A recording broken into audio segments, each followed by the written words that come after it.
আমার নাম তানিশা, আর আজকে আমি কবিগুরু রবীন্দ্রনাথ ঠাকুরের লুকোচুরি শোনাবো।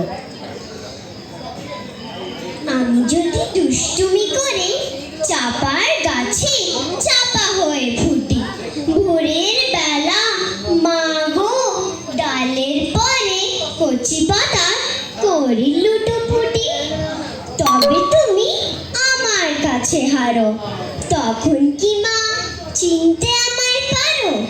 তুমি ডাকো খোকা কোথায় ওরে, আমি শুধু হাসি চুপটি করে। যখন তুমি থাকবে যে কাজ নিয়ে, সবই আমি দেখব নয়ন মেলে।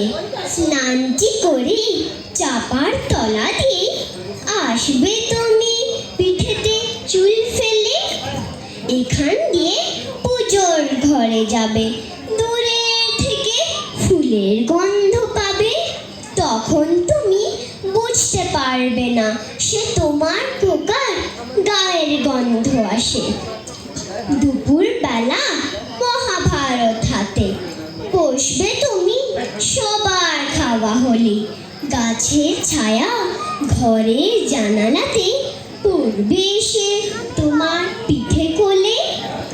আমি আমার ছোট্ট ছায়াখানি দোলাবো তোর বইয়ের পরে আনি, তখন তুমি বুঝতে পারবে না সে তোমার চোখে খোকার ছায়া ভাসে।